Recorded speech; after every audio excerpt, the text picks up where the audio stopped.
어서 오십시오. 이 깊은 밤에 길 잃은 나그네처럼 저희 사랑방을 찾아주셔서 참으로 반갑습니다. 오늘 제가 들려드릴 이야기는 눈에 보이는 글자보다 더 깊은 진심을 나눈 어느 기막힌 두 인연에 대한 이야기입니다. 옛날 어느 산자락 끝에 하늘과 땅이 맞닿은 듯한 외진 곳이 있었습니다. 그곳에 바람만 불어도 석가래가 삐걱대고 비가 오면 방 안에도 무릉덩이가 고이는 다 쓰러져가는 폐가 한 채가 서 있었지요. 지붕의 이영은 반쯤 날아가 겨울이면 눈이 이불 위에 소복이 쌓였고 벽은 손바닥만 한 틈이 벌어져 바람이 칼날처럼 스며들었습니다. 그 폐가에 노인이라 불리는 사내가 홀로 살고 있었습니다. 젊어서는 이 집 저 집 머슴살이로 등뼈가 굽도록 일했지요. 수로 대신 쟁기를 끌고 지게 위에 새 짐을 얹어 나르고 한여름 땡볕에 논바닥을 기다가 쓰러지기를 수십 번이었습니다. 그렇게 뼈가 닳도록 몸을 팔았건만 돌아온 것이라고는 굽은 등과 시린 무릎뿐이었지요.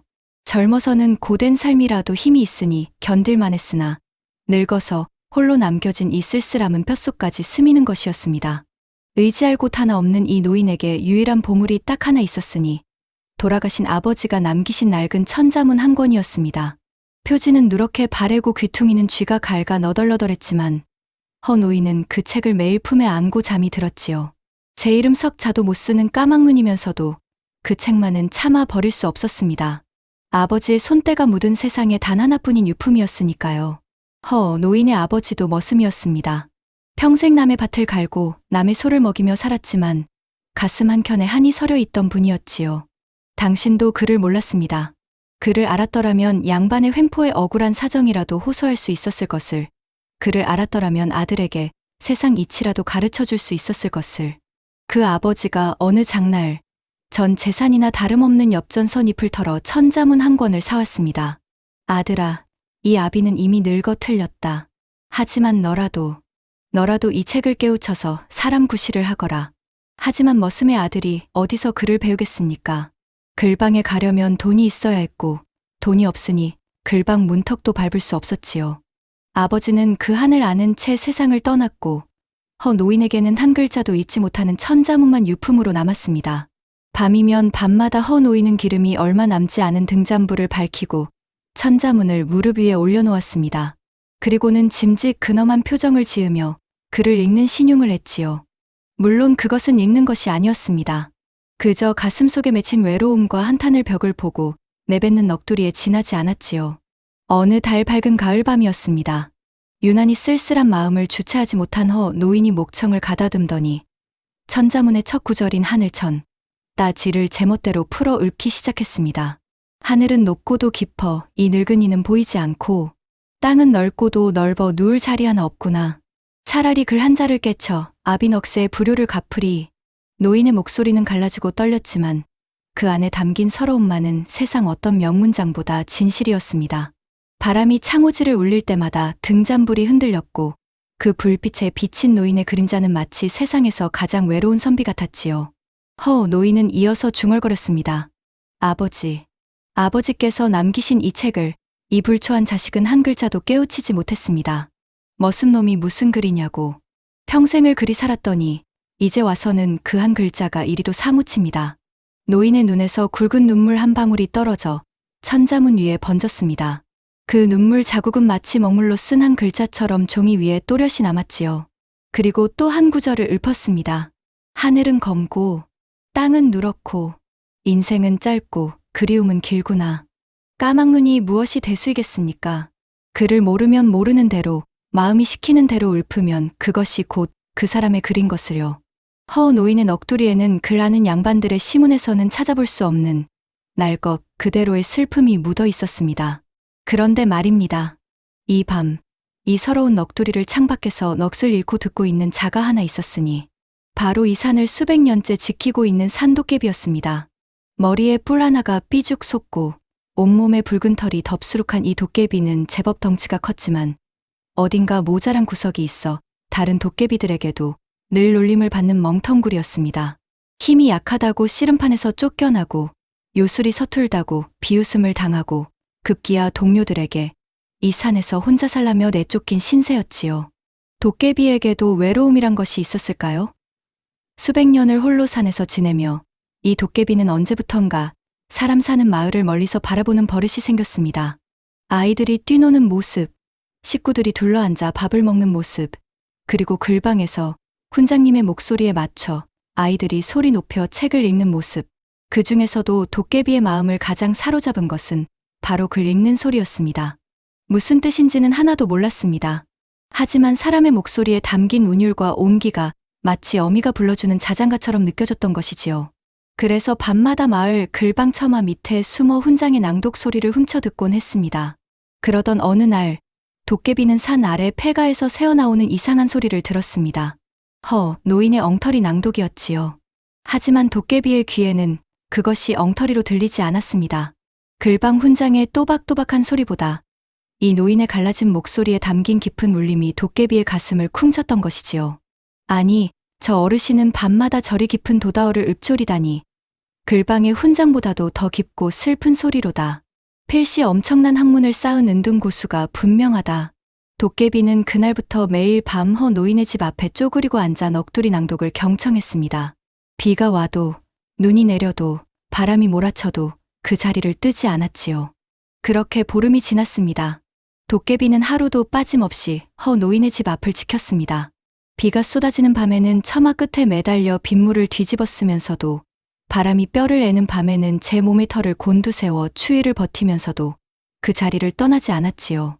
글방 훈장의 반듯한 낭독보다 이 노인의 갈라진 넋두리가 1000배는 더 가슴에 사무쳤으니까요. 도깨비가 왜 그리 글 읽는 소리에 목을 매는지 그 사연을 잠시 들려드리겠습니다. 이 도깨비가 처음 태어난 것은 수백 년 전 어느 나무꾼이 산에 버리고 간 낡은 빗자루에서였습니다. 사람의 손때가 묻고 묻은 물건에 혼이 깃들어 도깨비가 되는 법인데 이놈은 태어날 때부터 다른 도깨비들과 달랐지요. 힘자랑을 해야 하는 씨름판에서는 번번이 나가 떨어졌고 요술을 부려야 하는 자리에서는 엉뚱한 것을 만들어내기 일쑤였습니다. 불을 피우려 했더니 얼음이 생기고 바위를 옮기려 했더니 제 발등에 떨어뜨리고요. 다른 도깨비들이 얼마나 놀려댔겠습니까? 이 멍텅구리야, 너는 도깨비 축에도 못 끼니 이 산에서 혼자나 살거라. 쫓겨난 그날 밤 도깨비는 난생 처음 눈물이란 것을 흘렸습니다. 도깨비도 우느냐고요? 울지요. 외로우면 도깨비도 웁니다. 다만 그 눈물이 땅에 떨어지면 이끼가 돋고 바위 위에 떨어지면 이상한 무늬가 새겨진다는 것만 다를 뿐이지요. 그 뒤로 수백 년 도깨비는 홀로 산을 떠돌며 살았습니다. 그러다 마을 글방의 낭독 소리를 처음 들은 날 도깨비의 가슴에 불이 켜졌지요. 무슨 뜻인지는 몰라도 사람의 목소리가 만들어내는 그 고운 가락이 혼자인 도깨비의 텅 빈 가슴을 따스하게 채워주는 느낌이었습니다. 그때부터 도깨비는 생각했지요. 나도 글을 배우면 이 외로움이 좀 달래지려나. 하지만 도깨비가 어디 글방을 찾아가겠습니까? 사람들 앞에 나서면 비명만 돌아올 터이니요. 그러던 차에 노인의 넋두리를 듣게 된 것입니다. 더구나 노인의 목소리에는 글방 훈장에게서는 느낄 수 없었던 무언가가 있었습니다. 그것이 무엇이냐 하면 바로 외로움이었지요. 도깨비는 단번에 알아챘습니다. 아, 이 세상에 나처럼 쓸쓸한 분이 또 계시구나. 보름째 되는 그 밤은 유난히 비가 거셌습니다. 하늘에 구멍이 뚫린 듯 빗줄기가 쏟아지고 천둥이 산을 뒤흔들었지요. 노인은 그날도 등잔불을 켜놓고 천자문을 펴들었습니다. 이 팔자야. 그를 알았더라면 아버지 산소의 비문이라도 새겼을 것을. 그를 알았더라면 관가의 억울한 사정이라도 호소했을 것을. 까막눈으로 태어나 까막눈으로 죽는 이 서러움을 그 누가 알겠는가. 참다 못한 도깨비가 벌떡 일어났습니다. 빗물에 흠뻑 젖은 채로 성큼성큼 걸어가더니 방문을 덜컥 열어젖히고 안으로 들어섰지요. 빗물이 뚝뚝 떨어지는 거구에 도깨비가 방 한가운데 떡하니 무릎을 꿇고 넙죽 큰 절을 올렸습니다. 방바닥에 이마를 찢는 소리가 쿵 하고 울렸지요. 훈장님, 제발 이 미물에게도 그 귀한 글을 가르쳐 주십시오. 훈장님께서 밤마다 읊으시는 그 깊고도 깊은 말씀을 이 보잘것없는 도깨비에게도 나눠 주십시오. 노인은 혼비백산했습니다. 뿔 달린 도깨비가 눈앞에서 절을 하고 있으니 간이 콩알만해졌지요. 노인은 벌벌 떨며 방 구석으로 물러나 벽에 등을 붙였습니다. 이놈, 내 이놈이 뭐냐? 도깨비가 고개를 번쩍 들었습니다. 시뻘건 눈에 눈물이 그렁그렁했지요. 저는 이 산의 도깨비입니다. 동무들에게 쫓겨나 수백 년을 혼자 살았습니다. 훈장님의 글 읽는 소리를 듣고 저도 글을 배우면 이 외로움이 나을까 싶어 이렇게 찾아왔습니다. 부디 거두어 주십시오. 노인은 기가 막혔습니다. 도깨비한테 글을 가르치라니, 글을 아는 것도 아닌데. 하지만 그 순간 노인의 눈에 들어온 것이 있었으니 도깨비가 절을 하면서도 두 팔로 소중히 감싸 안고 있는 커다란 메밀묵 한 덩이였습니다. 꼬르륵, 노인의 빈속에서 절로 소리가 났습니다. 사흘째 풀죽에 물만 말아 연명하던 참이었지요. 그 탐스러운 메밀묵을 보자 침이 꿀꺽 넘어갔습니다. 노인은 잠시 눈을 감았습니다. 머릿속이 빠르게 돌아갔지요. 까막눈인 걸 들키면 큰일이다. 하지만 저놈이 가져온 묵이 저리 탐스러운데 며칠만 속여볼까? 도깨비가 뭘 안다고 대충 둘러대면 모르겠지. 노인은 결심을 했습니다. 헛기침을 크게 하고는 짐짓엄한 표정을 지었지요. 네 이놈, 도깨비 주제에 글을 배우겠다고? 글이란 것은 말이다. 마음의 눈이 먼저 뜨여야 보이는 법이니라. 허투루 배워서 되는 것이 아니야. 도깨비의 눈이 반짝 빛났습니다. 그러면 가르쳐 주신다는 말씀이십니까? 우선 그 묵부터 이리 내놓거라. 스승에게 예를 갖추는 것이 배움의 첫걸음이니라. 도깨비는 감격의 눈물을 뚝뚝 흘리며 메밀묵을 두 손으로 공손히 바쳤습니다. 감사합니다. 훈장님, 이 은혜 죽어서도 잊지 않겠습니다.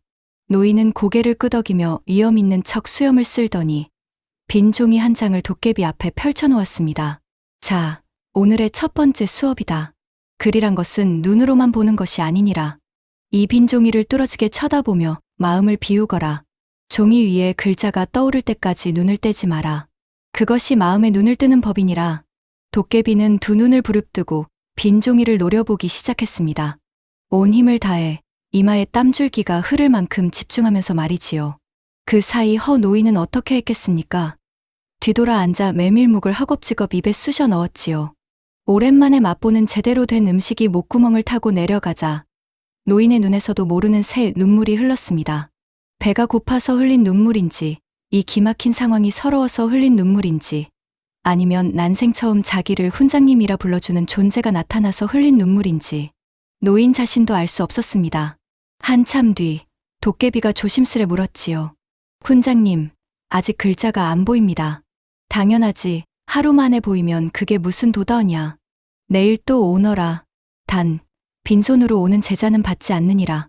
도깨비는 고개를 연신 조아리며 밤속으로 사라졌습니다.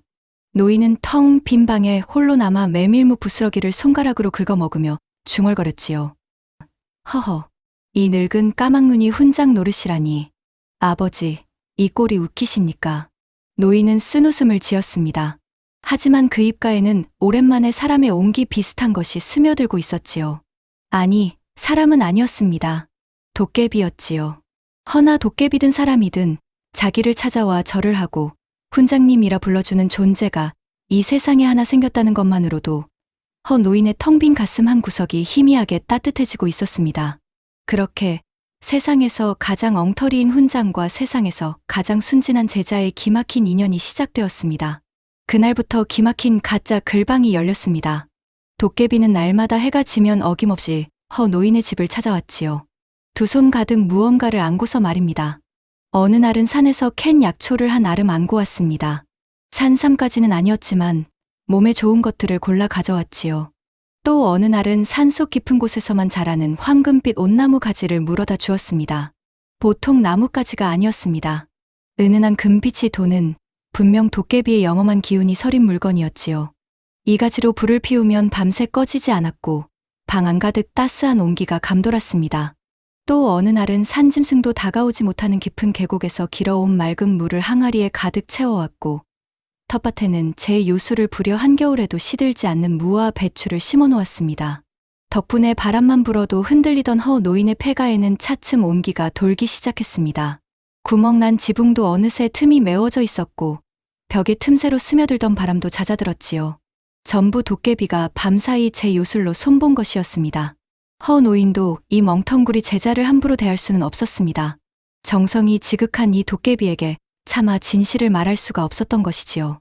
그래서 노인은 나름대로 훈장의 체면을 유지하기 위해 온갖 기상천외한 가르침을 지어냈습니다.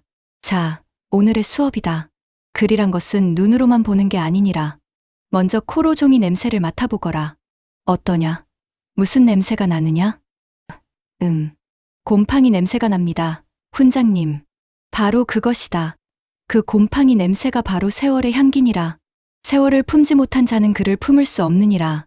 도깨비는 감탄하며 고개를 연신 조아렸고 노인은 속으로 식은땀을 흘리면서도 겉으로는 태연한 척 수염을 쓸었습니다. 또 어느 날은 이런 수업도 있었습니다. 오늘은 글자의 소리를 듣는 법을 가르쳐 주마. 바람이 소나무를 흔들 때 나는 소리, 그것이 바로 솔송송 자의 참소리니라. 개울물이 돌을 치는 소리, 그것이 바로 물수수의 자의 참소리니라. 아, 훈장님. 그러면 제 배에서 꼬르륵 하는 소리는 무슨 글자입니까? 그것은 배고플 기지 잔이라. 어서 밥이나 먹거라. 이런 엉터리 수업이 날마다 계속되었지만 이상하게도 두 사람 사이에는 말로 설명할 수 없는 따뜻한 정이 흐르기 시작했습니다. 수업이 끝나면 도깨비는 노인의 발치에 웅크리고 앉았고 노인은 자연스레 도깨비의 거친 머리카락을 쓰다듬어 주곤 했지요. 훈장님, 이 세상에서 훈장님의 손이 가장 따뜻합니다. 이 멍텅구리. 도깨비 주제에 무슨 온기를 안단 말이냐. 입으로는 그리 말했지만 노인의 손길은 더없이 다정했습니다. 평생 머슴으로 살며 한 번도 누군가를 보살펴 본 적 없는 노인에게 이 멍텅구리 도깨비는 어느새 손자 같은 존재가 되어 있었던 것이지요. 봄이 오면 도깨비가 심어놓은 텃밭에서 푸른 새싹이 돋았고 여름이면 시원한 계곡물로 더위를 식혔으며 가을이면 황금빛 가지로 땔감을 하고 겨울이면 도깨비의 체온으로 방 안이 훈훈했습니다. 사계절이 돌고 돌아도 이 기막힌 가짜 글방은 계속되었지요. 하지만 어느 날 도깨비가 수업 도중에 불쑥 물었습니다. 훈장님, 제가 이렇게 열심히 배우는데 왜 아직도 글자가 안 보이는 걸까요? 노인의 심장이 덜컥 내려앉았습니다. 들킬 뻔한 것이지요. 노인은 애써 태연한 척 헛기침을 했습니다. 그건 내 마음에 아직 욕심이 남아있기 때문이니라. 글자란 것은 욕심을 버린 자에게만 보이는 법이야. 오늘부터 한 달간 산에 가서 가장 맑은 샘물을 찾아 매일 떠오너라. 그 물로 눈을 씻으면 마음의 눈이 뜨이느니라. 도깨비는 고개를 끄덕이며 당장 산으로 달려갔습니다. 노인은 도깨비가 사라진 문을 바라보며 한숨을 푹 쉬었지요. 휴, 언제까지 이러고 살 수 있으려나. 이놈아, 미안하구나. 진짜 미안하구나. 노인의 눈가가 붉어졌습니다.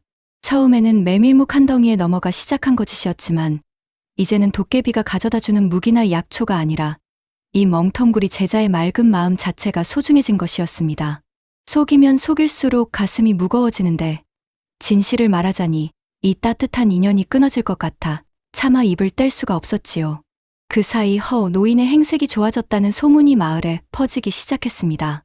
거짓골을 하고 살던 노인이 어느새 혈색이 돌고 집 주변에는 영험한 약초가 자라고 타지 않는 황금빛 나뭇가지가 쌓여 있다는 이야기가 입에서 입으로 전해졌지요. 소문이란 바람보다 빠른 법입니다. 이 이야기가 마을의 욕심쟁이 박진사의 귀에도 들어가고 말았습니다. 박진사라는 자는 이 마을에서 손가락질을 받는 인물이었습니다. 돈이면 무엇이든 할 수 있다고 믿는 자였고 남의 것을 빼앗는 데에는 귀신 같은 재주가 있었지요. 가난한 소작인의 논을 헐값에 사들이고 과부의 집을 빼앗고 관아의 아점과 짜고 없는 빚을 만들어 양민을 종으로 부리는 짓까지 서슴지 않는 자였습니다. 이 박진사에게는 하나 자랑거리가 있었으니 바로 커다란 금곤방대였습니다. 순금으로 만든 담뱃대로 물 때마다 금빛이 번쩍여 마을 사람들이 절로 고개를 숙이게 하는 물건이었지요. 박진사는 이 금곤방대를 물고 마을을 활보하며 자신의 위세를 뽐내곤 했습니다. 그런 박진사가 노인의 소문을 듣고 가만히 있을 리가 없었습니다. 그 거지 같은 노인이 도깨비를 부려서 부자가 됐다고. 그 비결이 천자문에 담겨 있다고. 그 책만 손에 넣으면 나도 도깨비를 부릴 수 있겠구나. 박진사는 하인 서너 명을 데리고 노인의 집으로 쳐들어갔습니다. 마침 도깨비는 산 깊은 곳으로 맑은 샘물을 기르러 간 뒤라 집에는 노인만 홀로 있었지요. 이놈 노인, 문 열어라. 하인들이 문을 걷어차고 들이닥치자 노인은 잔뜩 겁에 질려 천자문을 가슴에 꼭 껴안았습니다. 노인에게 이 책은 아버지의 유품이자 도깨비와의 인연이 시작된 물건이었으니 목숨보다 소중했던 것이지요. 이놈, 내 놈이 도깨비를 부려먹어 부자가 됐다지. 어디 그 비결이 담긴 책을 내놓아라. 순순히 내놓으면 목숨은 살려주마. 진사한 나리. 이 책은 돌아가신 아버지의 유품이옵니다. 여기에는 아무 비결도. 닥쳐라. 거짓말하는 놈의 입을 내가 찢어주마. 박진사가 노인의 멱살을 움켜쥐고 뺨을 후려쳤습니다. 마른 노인이 나뒹굴며 바닥에 엎어졌지만 천자문만은 두 팔로 감싸 안은 채 놓지 않았습니다. 박진사가 발길로 노인의 옆구리를 걷어찼지요. 이 고집불통 늙은이, 저놈의 손에서 책을 빼앗아라. 반항하면 뼈가 부러지도록 패주어라. 하인들이 노인을 짓누르고 천자문을 빼앗으려 했습니다. 노인의 마른 팔이 비틀렸고 손가락 마디에서 뚝뚝 소리가 났지요. 그래도 노인은 이를 악물고 책을 놓지 않았습니다. 이것만은 안 됩니다. 이건 아버지가 남기신. 박진사는 금곤방대를 입에 문 채 의기양양하게 서서 이 광경을 내려다보고 있었습니다. 그때였습니다. 방구석의 어둠 속에서 시뻘건 두 눈이 번뜩 빛났습니다. 도깨비가 돌아와 있었던 것입니다. 샘물을 기르러 갔다가 불길한 예감에 항아리를 내던지고 달려온 도깨비는 부서진 문짝 사이로 훈장님이 맡고 있는 광경을 목격하고 말았습니다. 도깨비의 온몸에 붉은 기운이 일었습니다. 머리 위에 뿔이 시뻘겋게 달아올랐고 덥수룩한 털이 성난 고슴도치처럼 곤두섰지요. 멍텅구리라고 놀림받던 이 도깨비가 난생 처음 진심으로 분노한 것이었습니다. 이놈들, 감히 내 훈장님을 건드리다니. 도깨비의 포효의 하인들이 기겁하여 뒤로 나자빠졌습니다. 하지만 박진사는 욕심에 눈이 멀어 도깨비를 보고도 오히려 소리쳤지요. 오, 내 놈이 그 도깨비로구나. 좋다. 이 책의 비결로 니놈을 내 종으로 부려주마. 도깨비는 더 이상 참을 수 없었습니다. 하지만 사람을 직접 해치는 것은 도깨비의 법도에도 어긋나는 일이었지요. 그래서 도깨비는 다른 방법을 택했습니다. 박진사가 입에 뽐내며 물고 있던 금곤방대를 노려보며 손가락을 튕겼습니다. 딱! 손가락 튕기는 소리. 그 순간 박진사의 입에 물린 금곤방대가 스르르 변하기 시작했습니다. 금빛이 사라지더니 길이가 쭉 늘어나고 끝이 가늘어지면서 가느다란 쌀이나무 회초리가 된 것이지요.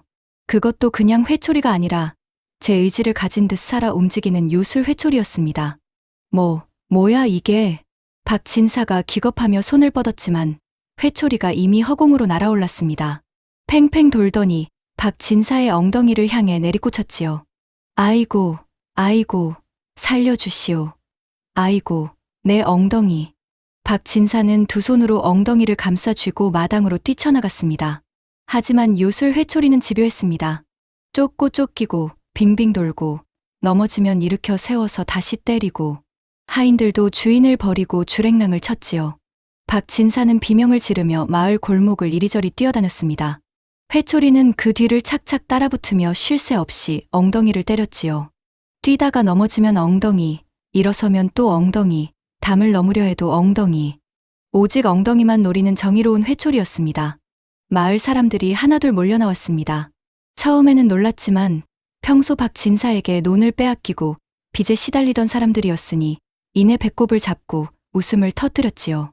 아이고, 꼴 좋다. 박진사 저 꼴 좀 보시게. 남의 것 빼앗더니 제 담뱃대한테 맞는구먼. 하하. 더 맞아라. 더. 우리가 당한 것에 비하면 약하다. 약해. 박진사가 온 마을을 세 바퀴나 돌며 울고불고 사죄를 빌고 나서야 회초리는 뚝 하고 멈추었습니다. 허공에서 뱅글 한 바퀴 돌더니 다시 금곤방대로 돌아와 땅바닥에 댕그러니 떨어졌지요. 하지만 박진사는 이미 혼비백산하여 그 금곤방대를 집어들 엄두도 내지 못하고 엉덩이를 부여잡은 채 기어서 집으로 돌아갔습니다. 도깨비는 쓰러져 있는 허 노인에게 달려가 부축했습니다. 훈장님, 괜찮으십니까? 제가 늦어서 죄송합니다. 허 노인은 퉁퉁 부은 뺨을 어루만지면서도 빙그레 웃었습니다. 이 멍텅구리 녀석, 훈장 지키겠다고 요술까지 부리고 말이야. 고맙다. 참으로 고맙다. 도깨비는 조심스레 노인의 등을 쓸어주며 물었습니다. 훈장님, 저 나쁜 사람이 또 오면 어쩌지요? 오지 못할 게다. 엉덩이가 아직 성하거든. 두 사람은 서로를 바라보며 웃었습니다. 도깨비가 조심스럽게 노인의 손에서 천자문을 빼어 먼지를 털어주었지요. 노인이 그 모습을 바라보며 조용히 말했습니다. 네 녀석이 지켜준 덕에 아버지의 유품도 무사하구나. 당연하지요. 훈장님이 소중히 아끼시는 것은 저에게도 소중한 것입니다. 허우 노인은 도깨비의 크고 거친 손을 가만히 잡았습니다. 아무 말도 하지 않았지만 그 손을 잡는 힘에 모든 마음이 담겨 있었지요. 폐가의 밤은 깊었지만 그 어느 때보다 따뜻한 밤이었습니다. 세월이란 참으로 무심한 것이어서 아무리 붙잡아도 사람의 손가락 사이로 모래알처럼 빠져나가는 법이지요. 어느덧 도깨비와 허우 노인이 함께한 세월이 수년을 넘겼습니다. 허우 노인은 점점 쇠약해져 갔습니다. 한때 도깨비의 정성 덕에 혈색이 돌던 얼굴은 다시 누렇게 떠갔고 기침이 잦아지더니 급기야 자리에서 일어나지 못하게 되었지요. 도깨비는 산이란 산을 다 뒤져 약초를 구해왔고 요술로 따뜻한 바람을 불어넣었지만 사람의 수명만큼은 도깨비의 요술로도 어찌할 수 없는 것이었습니다. 도깨비는 점점 안절부절 못했습니다. 밤새 훈장님의 이마를 짚어보고 식은 손을 제품에 넣어 녹이고 한 숟가락이라도 더 드시라고 약탕을 끓였지요. 하지만 노인의 숨소리는 날마다 가늘어져만 갔습니다. 훈장님, 제가 더 좋은 약초를 구해 오겠습니다. 조금만 기다려 주십시오. 이 멍텅구리야. 이리 와 앉거라. 약초는 됐다. 하지만 훈장님, 내 말 듣거라. 이리 와 앉으라니까. 도깨비가 울먹이며 노인의 곁에 앉았습니다. 노인이 떨리는 손으로 도깨비의 크고 거친 손을 잡았지요. 어느 겨울밤이었습니다. 밖에는 한방눈이 소리 없이 내리고 있었고 방 안에 등잔불은 마지막 기름을 태우듯 가물가물 흔들리고 있었지요. 도깨비가 밤새 황금빛 가지를 넣어 지핀 불 덕분에 방 안만은 따뜻했습니다. 허우 노인이 가느다란 목소리로 도깨비를 불렀습니다. 도깨비야. 예, 훈장님. 여기 있습니다. 너에게 꼭 해야 할 말이 있다. 도깨비가 바짝 다가가자 노인이 도깨비의 손을 떨리는 두 손으로 꼭 쥐었습니다. 노인의 눈에 눈물이 그렁그렁 고였지요. 도깨비야. 사실 나는 글 한자 모르는 까막눈이었다. 방 안에 침묵이 내려앉았습니다. 등잔불이 한번 크게 흔들렸지요. 평생 머슴으로 살며 글이란 것을 배울 기회조차 없었다. 아버지가 남기신 천자문이 무슨 뜻인지도 모르면서 매일 밤 읊은 것은 글이 아니라 그저 이 늙은이의 넋두리였다. 노인의 목소리가 떨렸습니다. 너를 속여서 참으로 미안하구나. 네가 정성을 다해 모시는데 이 못난 늙은이는 그 정성에 보답할 글 한자 가르쳐주지 못했으니 내가 가져다준 메밀묵이 탐나서 시작한 거짓이었다. 이 부끄러운 늙은이를 용서해다오. 노인의 눈에서 뜨거운 눈물이 주르르 흘러내렸습니다. 수년간 가슴 한켠에 묻어두었던 죄책감이 둑이 무너지듯 한꺼번에 쏟아져 나온 것이지요. 도깨비는 한동안 아무 말 없이 노인의 손을 잡고 있었습니다. 노인은 두려웠습니다. 이제 도깨비가 화를 내겠지, 속았다고 분노하겠지, 그리고 이 인연도 여기서 끝이겠지. 노인은 눈을 질끈 감았습니다. 그런데 도깨비가 천천히 고개를 들어 노인의 눈을 바라보며 환하게 웃었습니다.